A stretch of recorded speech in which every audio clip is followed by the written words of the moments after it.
Essas pessoas capturadas, geralmente elas passavam por alguns processos que aí misturam até com a cultura local. Então, por exemplo, a gente tem aqui o bobá, que é a árvore do esquecimento. Então, em algumas regiões, aqueles traficantes de escravos tinham muito medo das maldições que poderiam ser lançadas pelo próprio escravizado. Então, o que eles faziam? Eles obrigavam as pessoas capturadas a darem voltas em torno dessa árvore, porque isso supostamente fariam elas esquecer de toda a sua história, do seu sofrimento, e isso evitaria as maldições dos escravizados. Mas isso aí tem muito mais a ver com a crença, certo? Essas pessoas capturadas geralmente não embarcavam imediatamente aqui para as Américas, então você tinha alguns castelos, alguns fortes, como por exemplo o Castelo de São Jorge da Mina. Isso aqui é uma fotografia recente de como está esse castelo. Então aqui essas pessoas eram mantidas presas até acontecer a negociação e elas serem levadas para um navio negreiro. Esse mapa permite a gente perceber quais foram as principais regiões que forneceram escravos, né, para a região aqui do Brasil.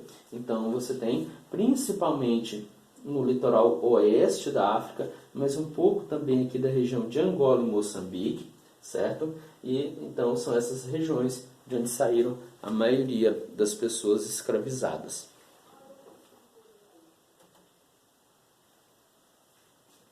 E aí, gente, a gente vai entender que vai se constituir para esses escravizados até uma dificuldade de manter a sua cultura original, por vários motivos. Por exemplo, o escravizado ele era embarcado sem nenhum pertence.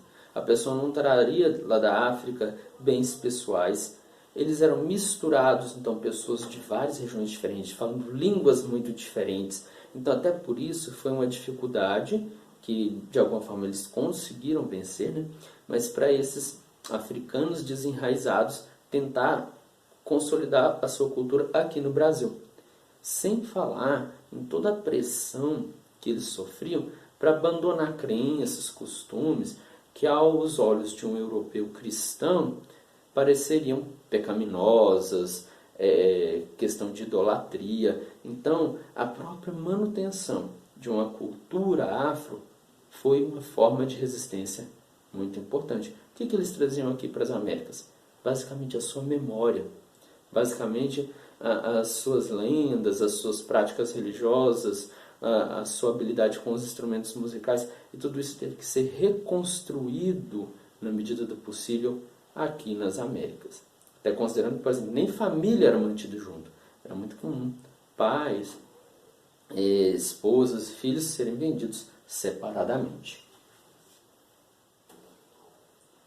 A gente não pode esquecer também que, diante das condições em que eles viviam aqui nas Américas, houve formas de resistência.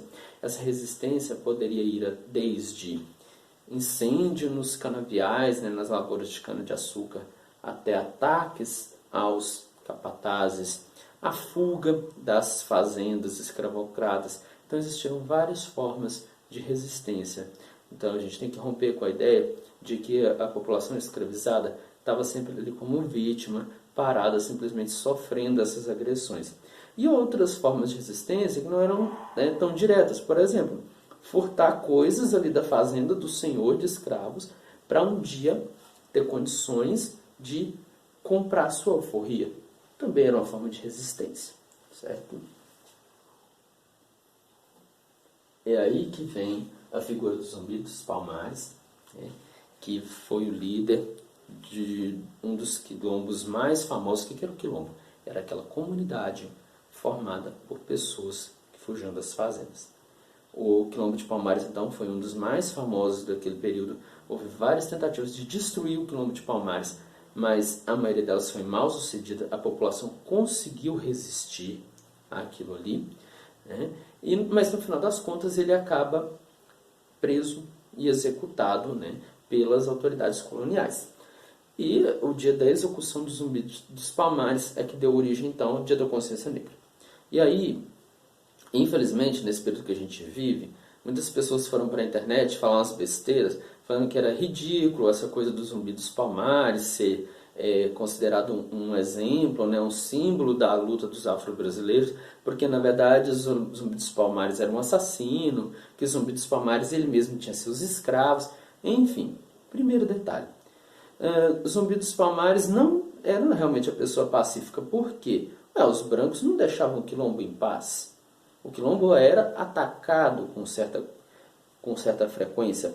Então, o Zumbi dos Palmares, a Dandara, que era sua companheira, e vários outros ali, volta e meia tinham que enfrentar o branco que estava tentando invadir o quilombo.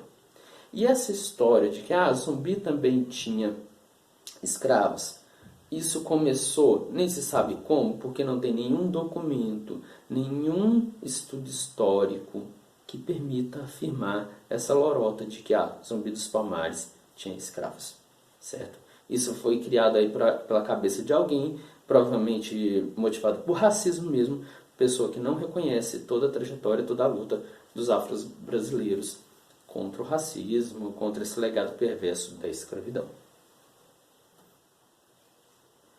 Pois bem, aqui a gente tem a localização dos principais quilombos, então existiram quilombos praticamente em todo o território brasileiro. Inclusive aqui no nosso estado de Minas Gerais existiram vários deles.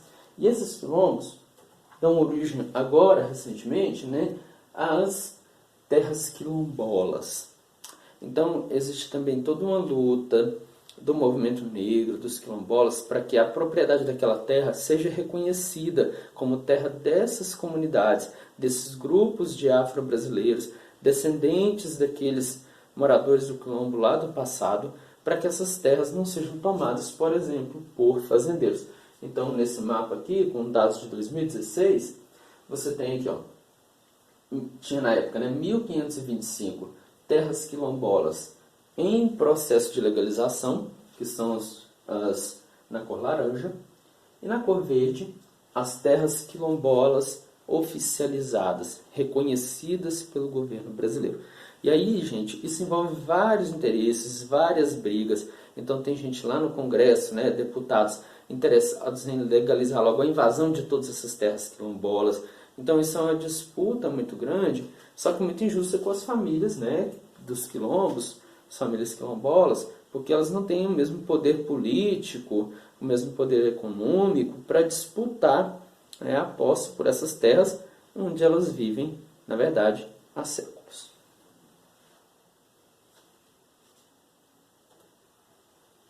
Pois bem, a gente encerra por aqui, lembrando que a população afro-brasileira, mesmo com todo o sofrimento, todos os ataques, a exploração, a violência que foi submetida, essa população ela vai deixar um legado, um legado cultural, e presente em questões da língua. A gente tem palavras no nosso vocabulário de origem africana, a religiosidade. Então, por exemplo, em algumas regiões vão se desenvolver a Umbanda e o Candomblé, que remetem à matriz africana.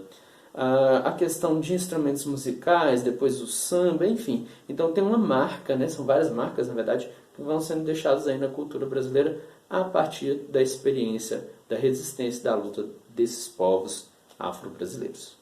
Por enquanto é isso, obrigado, até a próxima.